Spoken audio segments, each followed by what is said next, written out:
Welcome back to The Narrative. I'm your storyteller, Callistra Faria. The general elections are set to be held in Suriname on May 25. That's on Sunday. And the date was announced since last year by President Chan Santoki in an annual speech of the National Assembly. Now, Suriname's general elections come at a critical juncture for the country, with offshore oil discoveries promising a potential economic windfall for that country. And the political stakes are higher in this poll that's coming up on the weekend. Public expectations are soaring, they say. But there are concerns about transparency, governance, and equitable development. Now, five main parties are contesting the elections in Suriname: the VHP, the NDP, the NPS, the ABOP, and the PL. And they all offer differing visions for managing Suriname's emerging oil and gas wealth. I'm being joined now on the narrative by Harvey Panka, who is a producer at ATV News. He's also the president of the Association of Caribbean Media Workers, to talk to me about the lead up to the general elections in Suriname on Sunday, what the mood is like and what the expectations of the people are, and who some of the front runners in this race are. Welcome to the program, Harvey Panka. Thank you, Callistra. Glad to be on your show. Well, I mean, it's big news, the fact that you guys are heading the way of Guyana in terms of natural resources, oil and gas resources, is big news. And how important is that conversation in the context of a general election coming up in a few days? Oh, it's the headline actually. It's the headline. But Suriname has been, producing oil for like more than 40 years, but it was onshore oil. And now the big bucks will come from the offshore. And that's the main agenda for the biggest political party, especially the one of current President Chandrika Prasad Santoki. So, yeah, the expectations are very high. It's now in the process like giving money to the people, money that we haven't earned yet from the oil and gas, the offshore oil and gas. So yeah, and the mood is there are actually the main parties are like 5 6, but there are actually 14 parties contesting for a seat in parliament. We call it the National Assembly. No, And yeah, okay, no, go ahead, Harvey. okay. Okay, yes, there are 14 parties now contesting for a seat in the National Assembly. If you if you count all of them, it's like one party have 51 contestants because the National Assembly has 51 seats. If the 14th party multiplied by 51, then you can do the math. How many candidates will go for a seat will go for the 51 seats in parliament. And, now there is a case against the president because OPSU, one of the parties, DT, that is, OPSU is one of those political organizations who's contesting for the 51 seats in parliament. And the other one is DTV Media Express. Yes, they filed a lawsuit against another media organization, Rapar Broadcasting Network, and the president, Chan Santoki. The lawsuit addresses a planned television program featuring Santoki, and it was scheduled for May 24th, the Saturday, one day just before the election. Now, the plaintiffs argue is that this broadcast violates a presidential decree issued on May 12th, which prohibits political propaganda through media midnight on May 23 until noon on May 26. They contend that Santoki, acting both as president and as chairman and candidate of the VHP party, and by that he is breaching this decree by participating in the program. What does the plaintiff seek? They seek a court order to prevent the broadcast and impose financial penalties for any violation. They also claim that the Rapar Broadcasting Network, gains an unfair financial advantage by airing the program. while other media outlets like DTV Express are restricted by the decree.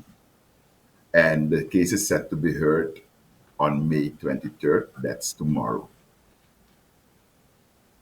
And what are the chances that the matter would prevail on the side of the plaintiffs in this matter? You know, the president himself has set the decree, yes, Mm-hmm. which forbids. So he can say, like, I don't go as a candidate in the program, but as the president. But we weren't born yesterday. We all know that he's going to use the program to talk out his political agenda. We all know that. If you want to talk what you've done the past 5 years, you can do it on Monday on the 26th. You're still president, Mm. right? You're still the president on after the election on Monday the 26th. So The for me, president. come again? Still the president on Monday. Still the Explain to me president. just how the system works. You go to elections, and then it takes a while to install the new government. If or are you saying that, or are you predicting the election results? Break it down for us. You got, like you said earlier, there are four, five, six. There are 14 in total political parties Mm. contesting, but there are four, five to six bigger ones. So I predict that they will have most of the seats in parliament. And now the thing is, they have to form a government. Our system in Suriname is a parliamentary system. You have, like, it is the parliament who's chosen first, 51 candidates. And then on its own, it will choose a chair of the parliament, a chair and a vice chair. And then they, after the chair and vice chair of parliament, then they are gonna elect the president and the vice president. And when they are elected in parliament, then the cabinet will be formed. And now, if the seats, the 51 seats, are split between the various party, then they have to negotiate a cabinet first. And as I see it this time, this is going to take a lot of work. I predict maybe the new cabinet will be formed at the end of the year. But if Santoki, his party, gain the most seats in parliament, then it will be like within a month, we'll have the new cabinet. And so I know in 2020 he formed the government with a coalition. So you're thinking based on all of the elements involved. Now it is Mhm. likely that we'll be seeing a coalition again. That no one party Yes, gets a clear this is majority. likely. No one party, not a one party cabinet. It will be a coalition, definitely, because of what what he's done as head of the government. People are not very pleased because we had an IMF restructuring program in Suriname. On one occasion we already talked about it in Barbados, and it was not going well, especially for the Surinamese people. And yeah, what he says is that now the Surinamese economy, we're in a downfall, and now we're cured. The economy is going well, but if you look at the exchange rate, it's now like 40 Surinamese dollar for $1. So the cost of living is very high. If we look at the salaries that are like 200, 300 US dollars, so people can survive, and they're blaming the current president. And now we're in the time where they're promising, they're doing all sort of things. Where, sorry for that, okay, I'm getting a call and my WhatsApp is connected to my laptop. Okay, I've disconnected that. But we're in a time where, like most countries, when elections are near, then the sitting party will do everything in its might to regain power. But yeah, that's a tough one this time. And as are there any? with the issues of the IMF restructuring program, the structural adjustment program that your country went through over the last few years, and yes, we did talk about it when we were in Barbados together. Not, these IMF programs, and they never go well for the people of the country. They face hardships. In the long run, there may be benefits. We saw that in the long run in Grenada. After we did a structural adjustment, there was a period of easement in terms of our credit worthiness and so on. But Mhm. there's also the issue of transparency and governance with this new discovery of offshore oil reserves, which is different from the onshore that Suriname has been producing. How much of a factor is that thing in terms of the other candidates, the other parties, and what they are saying and how they are being received by the public, given that there's this promise of lots of money being available to Suriname once you develop the offshore finds? Okay, most of the other parties, to me, they're very fake. They're they're not giving me the vibe that they know what they'll be doing with all the money that will be coming in, because we need a restart of the economy, the Surinamese economy, and we have fallen far back. With an exchange rate of like more or less 40, that's too much. So you have to restructure the economy in a way, because you can increase pay, salaries, but that will be a constant that you have to do every time. If you make the economy better, it's more likely that you can pay, because the salary were good back in the day when the exchange rate was low, was like between 5 and 10. And like within 10, 15 years, we went from 280 for $1 to 40 SRD for $1. That's huge. So we have fallen back very, very. And to come back to your question, they don't give me the vibe that they know what to do. Maybe they can, but I haven't heard it yet. Oh, and so the concerns of the people of transparency and equitable distribution of these resources that would come, they are not necessarily providing answers for this, you're saying. I don't know if they provide answers because they have them. I think that they haven't thought it through, think it through yet. This all the way to the end, because the national oil company, Staatsolie, was doing this production with other foreign companies, have warned in early stage for this. What will happen when the final investment decision is given? Are we ready? What about local content? Still to this day, we don't have the needed skills to work in the oil sector.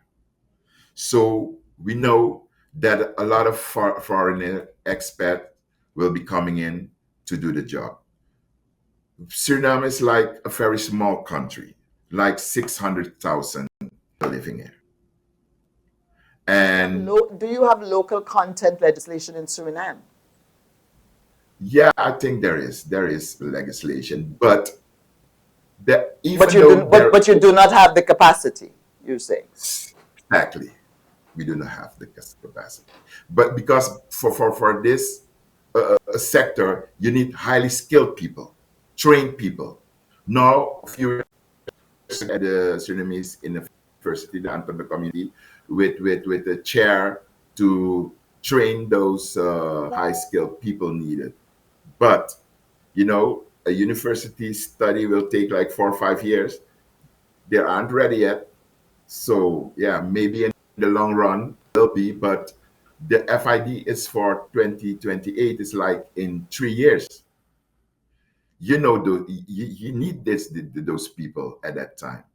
but we don't have it now.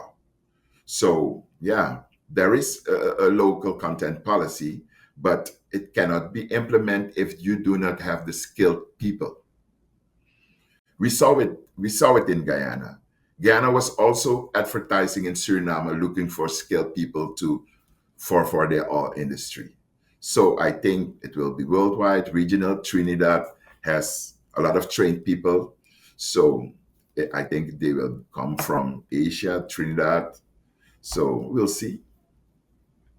And I know election observers are heading to, some are probably already there in Suriname for the Yes. for Sunday's vote, May 25th general elections. Um, uh, in terms of the mood on the ground in leading up to the elections, describe for me the mood in Suriname right now?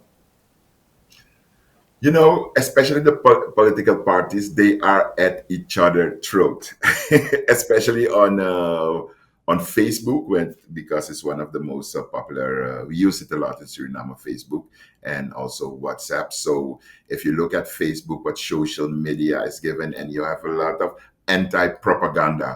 They're looking back, looking what the other had one have done in the past when he was in power and what he's saying now and comparing, and it's like very dirty going, and the people are sitting back and like frustrated. Who I have to believe. I've heard some stories like parties are hiring TikTokers and Facebookers to develop a little skits to put their rifles in a very bad daylight. So it is going on and off every day, every day. That's more like it. If you open Facebook, there's like a sneer to everyone, and like tomorrow they have their last propaganda meeting, big propaganda meetings. So they will be saying a lot of stuffs there. They're inviting people. I just earlier this morning I talked to a candidate of one of those parties called BEP, and he told me he was in the east of Suriname at a village near the French Guyana.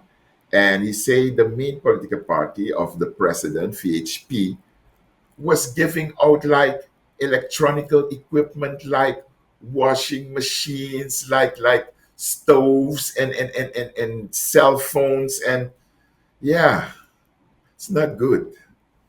So they want the likes of people by giving them stuff what they need because we can buy them. And that in terms of concerns about free and fair elections, are you covering any issues related to that? What are the observers already doing their work, reviewing anything, or is it going to be on election day that they get to work? Are there any issues of fairness and transparency in the upcoming general elections on Sunday that people are No, concerned about? yes, we have a history of very fair elections. Since the 1950s, we have a history of very fair elections. And no, I didn't heard any that sometimes you have sometimes here and there some glitches, but at the polling stations there will be propaganda people from all those parties, and they will be counting also with the polling stations. Right. And it's by law that at the end of the poll, when polling closes, when voting closes, it's from 7 a.m. to 7 p.m. After 7 p.m., when all the votes are closed, then how you call it, process verbal. What is the English name for process verbal? Let me look it up. Then that put on the wall, and on that on that notice, we have to there have to be how many votes came in and for which party. It's the official statement of the statement of particular polling station, and we have come to like 700 something polling stations, and all those together give you the result. But we will be covering that also. We have a system in place where we will be using those people on the polling station to send a photo to us where we can put information in the computer system and we can distract the result. All right. Harvey, your signal there in Suriname is breaking up a little bit, but let me just ask you finally, as you look at the contenders from the main political parties, you have 51 seats at stake for your National Assembly. Do you have any sort of breakdown as to what the polls are saying as to which way some of these seats can go? The polls, the first poll was at the beginning of this year.